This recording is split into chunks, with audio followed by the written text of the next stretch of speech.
Anak-anakku yang dirahmati Allah Subhanahu wa taala.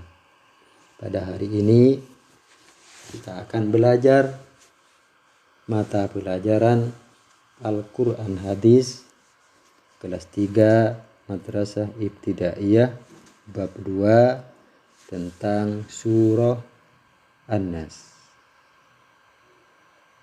Sebelum kita mulai, marilah kita membaca doa sebelum belajar terlebih dahulu.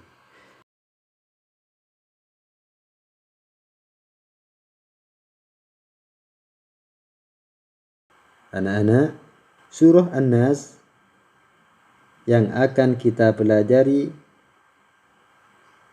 pada hari ini adalah tentang yang pertama, lafal surah An-Nas. Yang kedua, yaitu arti atau terjemahan dari surah An-Nas. Adapun yang ketiga adalah penjelasan atau kandungan dari surah An-Nas. Baiklah anak-anak, kita masuk pada materi yang pertama, yaitu lafal surah An-Nas, yaitu membaca surah An-Nas. Kita membaca atau melafalkan surah An-Nas. Anak-anak, pernahkah kalian membaca surah An-Nas? Surah An-Nas merupakan surah termasuk surah yang pendek di dalam Al-Quran. Termasuk terkategorikan pada surah-surah pendek yang ada di dalam Al-Quran. Marilah kita sekarang belajar membaca surah An-Nas dengan melafalkan surah An-Nas dengan fasih dan tartil. Oleh karena itu, marilah kita belajar, kita membaca bersama-sama untuk mempelajari bacaan dari surah An-Nas. Baiklah, kita mulai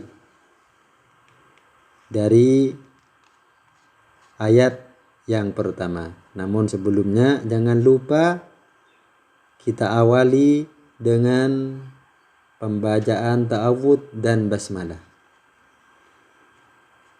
A'udzu billahi minasy syaithanir rajim. Bismillahirrahmanirrahim. Qul a'udzu birabbin nas, malikin nas, ilahin nas, min syarril waswasil khannas, alladzi yuwaswisu fi sudurin nas, minal jinnati wan nas. Baiklah anak-anak, itulah cara membaca surah An-Nas. Membaca Al-Quran, khususnya surah An-Nas, dengan dibaca tartil dan murattal, dengan dibaca dengan perlahan-lahan dan dibaca dengan merdu dan lagu yang indah.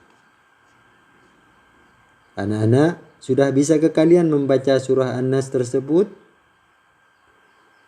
Bacalah surah An-Nas berulang-ulang. Jangan lupa surah ini dibaca berulang-ulang agar bertambah lancar.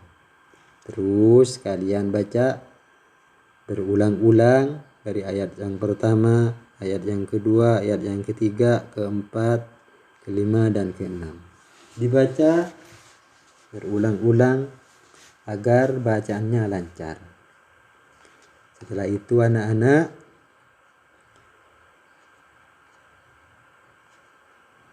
dilanjutkan dengan menghafalnya. Setelah anak-anak itu membaca surah An-Nas dengan baik, dengan lancar, dengan bacaan yang fasih, maka dilanjutkan dengan menghafalnya. Bagaimana caranya anak-anak untuk menghafal surah An-Nas atau menghafal surah-surah dari Al-Quran? Caranya yaitu bacalah per ayat dan diulangi sampai hafal. Setiap ayat dibaca dan diulang-ulang. Misalkan Qul a'udzu birabbin nas, dibaca, setelah itu dibaca dengan tanpa memandang atau tanpa melihat kepada ayat tersebut. Terus dibaca dulu berulang-ulang dan terus dihafalkan. Setelah hafal ayat yang pertama, kita pindah pada ayat yang kedua. Terus diulang-ulang seperti halnya kita mengulangi pada ayat yang pertama. Setelah itu kita pindah kepada ayat yang ketiga, ayat yang keempat, ayat yang kelima, terus sampai ayat yang terakhir. Kuncinya bacalah berulang-ulang agar bisa hafal. Semakin sering membaca ayat tersebut, maka kita akan semakin cepat untuk menghafalnya. Baiklah anak-anak, seterusnya kita masuk pada tema yang kedua, yaitu mengartikan surah An-Nas. Mengartikan atau menerjemahkan surah An-Nas. Baiklah, marilah kita terjemahkan surah An-Nas mulai dari ayat yang pertama. A'udzu billahi minasy syaithanir rajim. Bismillahirrahmanirrahim. Ayat yang pertama, Qul a'udzu birabbin nas. Artinya, katakanlah, aku berlindung kepada Tuhannya manusia.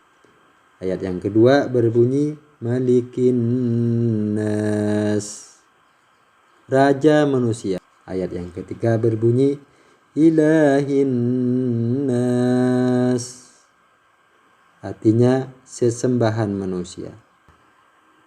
Ayat yang terusnya berbunyi, Min syarril waswasil khannas, yaitu dari kejahatan atau bisikan setan yang tersembunyi. Dari kejahatan setan atau bisikan setan yang tersembunyi. Ayat yang terusnya berbunyi, Alladzi yuwaswisu fi sudurin nas, yang membisikkan kejahatan ke dalam dada manusia. Ayat yang terusnya adalah minal jinnati wan nas, dari golongan jin dan manusia. Dari golongan jin dan manusia. Itulah tadi terjemahan atau arti dari surah An-Nas. Sekarang kita tindah pada materi berikutnya, yaitu memahami isi atau kandungan dari surah An-Nas. Dalam tema ini adalah kita disuruh mempelajari atau memahami isi atau kandungan dari surah An-Nas. Surah An-Nas terdiri dari 6 ayat. Surah An-Nas juga merupakan surah yang ke-114 dari Al-Quran. merupakan surah yang ke-114 dari Al-Quran. Sekarang kita sudah tahu bahwa Al-Quran terdiri dari 114 surah. Surah yang pertama adalah surah Al-Fatihah, sesuai yang kita pelajari pada bab sebelumnya. Sekarang itu surah An-Nas yang merupakan surah penutup dari Al-Quran. Surah An-Nas juga termasuk golongan dari surah Makkiyah. Kenapa termasuk golongan surah Makkiyah? Karena surah An-Nas juga diturunkan di kota Mekah, sama dengan surah Al-Fatihah. Diturunkan di kota Mekah sebelum Nabi hijrah.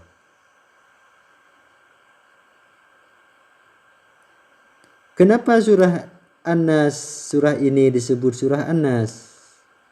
An-Nas yang artinya manusia. An-Nas yang mempunyai arti manusia. Surah An-Nas juga diturunkan setelah surah Al-Falaq. Sekarang kita akan pelajari pokok-pokok dan isi kandungan surah An-Nas. Kandungan dari surah An-Nas, yang pertama, Allah Subhanahu wa taala telah memerintahkan kepada Nabi Muhammad SAW dan seluruh manusia agar selalu memohon perlindungan kepada Allah, karena Allah Subhanahu wa taala adalah raja yang menguasai manusia. Setiap kita terkena sesuatu maka kita dianjurkan untuk minta perlindungan setiap saat.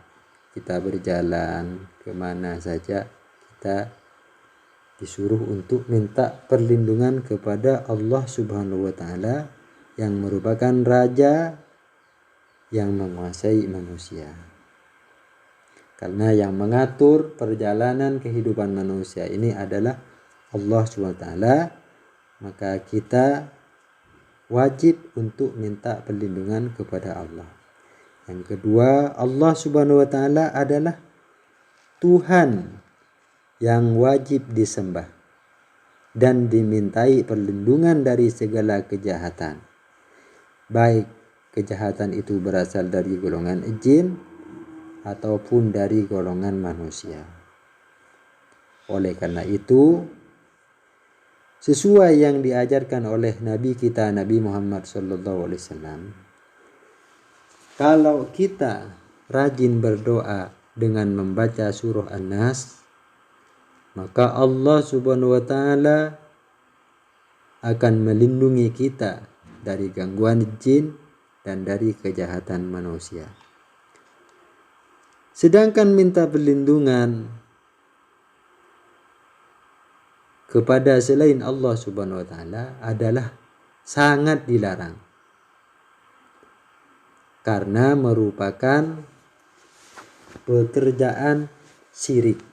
Syirik artinya menyekutukan Allah Subhanahu wa taala. Maksudnya menyamakan Allah Subhanahu wa taala dengan benda yang lain.